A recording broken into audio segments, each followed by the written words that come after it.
Salam untuk kita semuanya, berjumpa lagi dengan saya di channel Aritela Tutorial, tempat kita untuk berbagi informasi seputar informasi pendidikan dan informasi guru serta informasi honorer dan informasi lain yang relevan. Pada pertemuan ini saya menyapa seluruh Bapak Ibu pensiunan PNS di mana saja berada. Saya yakin bahwa seluruh Bapak Ibu pensiunan PNS selalu semangat dan selalu dalam keadaan sehat walafiat. Pada informasi kali ini, ada satu hal penting yang perlu saya sarankan kepada Bapak Ibu terkait dengan informasi kenaikan gaji pada tahun 2025, di mana informasinya bahwa pada tahun 2025, seluruh para PNS P3K TNI Polri, termasuk para pensiunan, akan menikmati kenaikan gaji. Terkait dengan hal tersebut, Bapak Ibu, satu informasi yang memuat tentang kenaikan gaji, dan ini sangat meyakinkan bahwa memang pada tahun 2025 positif ada kenaikan gaji karena rencana itu telah disetujui oleh Dewan Perwakilan Rakyat Republik Indonesia. Lalu dengan informasi tersebut Bapak Ibu muncul dua pertanyaan. Pertama, kapankah hal itu akan diumumkan? Nah, untuk menjawab pertanyaan tersebut tentunya kita berpatokan pada informasi resmi yang telah disampaikan oleh beberapa pejabat negara sebelumnya bahwa tahun 2025 gaji para pensiunan PNS ini akan mengalami kenaikan.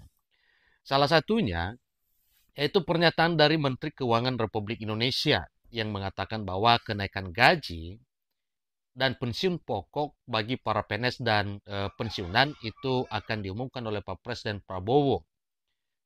Kemudian, kapankah ini berlaku? Nah, tentunya Bapak Ibu, berlakunya yaitu setelah diumumkan, maka tentunya disampaikan juga kapan ya TMT berlakunya. Kalau kita berpatokan pada tahun anggaran, maka jelas tahun anggaran 2025 itu dimulai dari Januari. Supaya lebih jelas dan supaya lebih meyakinkan, mari kita ikuti informasi berikut sampai selesai dan jangan lupa support terus channel ini dengan cara like dan subscribe, share, dan komen. Supaya semua informasi yang disalurkan melalui channel ini selalu update di layar Bapak Ibu. Langsung pada informasinya. Jakarta CNBC Indonesia. Pemerintah berencana merombak program pensiun bagi aparatur sipil negara atau ASN mulai dari tahun depan. Ternyata alasannya adalah risiko fiskal yang muncul akibat fenomena menuanya populasi atau aging population yang semakin banyak. Perlu kita ketahui bersama bahwa saat ini pemerintah menerapkan skema pembiayaan pay as you go untuk para pensiunan. Setiap bulan, pemerintah akan mentransfer gaji untuk para pensiunan tersebut. Tentu itu sesuai dengan apa yang berlaku. Artinya, itu berdasarkan peraturan perundang-undangan yang telah diresmikan oleh pemerintah. Sehingga itulah yang berlaku dari Januari sampai Desember 2024. Lalu, bagaimana tahun 2025? Tentu sesuai dengan informasinya bahwa memang pada tahun 2025 nantinya, gaji para pensiunan itu skemanya diubah dan tentunya nominalnya juga berubah semakin besar. Dengan skema ini, maka gaji para PNS sepenuhnya diambil dari anggaran pendapatan dan belanja negara. Pemerintah menganggap sistem ini berpotensi meningkatkan risiko fiskal di masa mendatang sebagai dampak dari tren penuaan penduduk yang terus berlanjut. Pemerintah menyadari bahwa reformasi program pensiun aparatur sipil negara merupakan suatu kebijakan yang bersifat urgen untuk segera ditempuh. Seperti dikutip dari dokumen kerangka ekonomi makro dan pokok-pokok kebijakan fiskal atau dokumen KMPPKF 2025 edisi pemutakhiran. Di samping itu, pemerintah merasa perlu melakukan perombakan karena menganggap manfaat yang saat ini diterima oleh pensiunan pegawai negeri sipil tergolong rendah.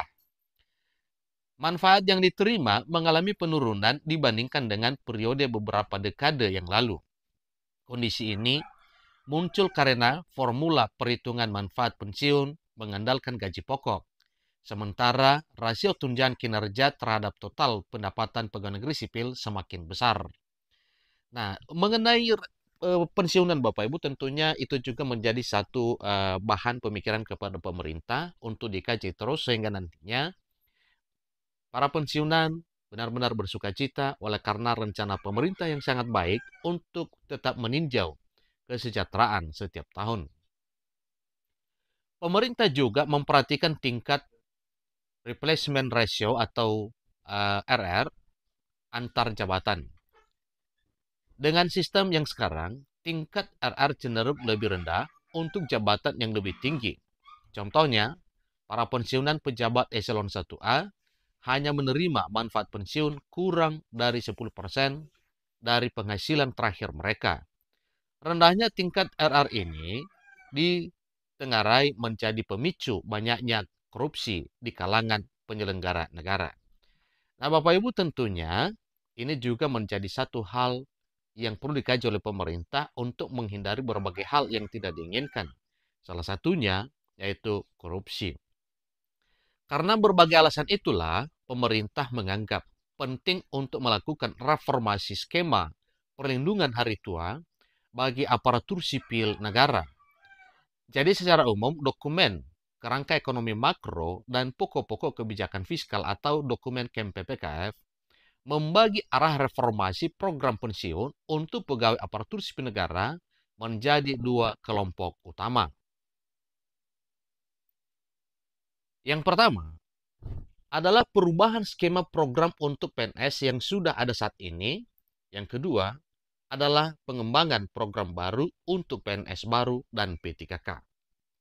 Jadi dua hal Bapak Ibu ya, yaitu perubahan skema program untuk PNS yang sudah ada saat ini. Yang kedua adalah pengembangan program baru untuk PNS dan P3K yang baru.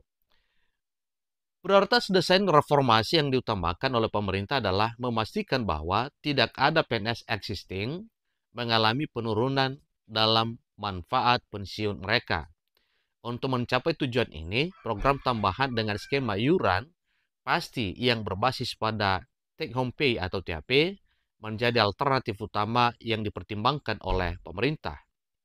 Kedua, program pensiun untuk PNS baru dan P3K akan diarahkan untuk mengadopsi skema manfaat iuran pasti dengan formula iuran dan manfaat yang berbasis pada take home pay atau THP. Skema ini akan dirancang agar menghasilkan manfaat yang lebih menguntungkan dibandingkan dengan skema pensiun PNS saat ini. Penyesuaian skema dan besaran iuran berdasarkan THP, baik untuk PNS yang sudah atau maupun yang sudah ada maupun PNS baru serta P3K diharapkan dapat mendorong terciptanya distribusi RR yang lebih merata antar jabatan. Yang ketiga, yang menjadi alasan utama untuk merombak skema pensiun ASN adalah menjamin kesinambungan program serta kestabilan fiskal. Langkah ini penting untuk memastikan adanya peningkatan manfaat bagi ASN dan juga memastikan bahwa beban finansial tidak diwariskan ke generasi selanjutnya. Yang keempat, desain reformasi akan membagi beban pensiun antara pemerintah pusat dan pemerintah daerah. Langkah ini sesuai dengan prinsip bahwa pemberi kerja memiliki tanggung jawab dalam menyediakan manfaat pensiun kepada aparatur sipil negara. Perubahan besaran dan formula iuran serta skema dan formula manfaat pensiun akan tetap diputuskan oleh pemerintah dengan mempertimbangkan beberapa faktor, termasuk kemampuan APBN untuk mendanai, kemampuan ASN untuk membayar iuran, peningkatan manfaat, kesinambungan program, serta ketahanan fiskal baik di masa kini maupun di masa depan. Demikian informasinya, semoga bermanfaat. Sampai ketemu pada informasi berikutnya. Terima kasih.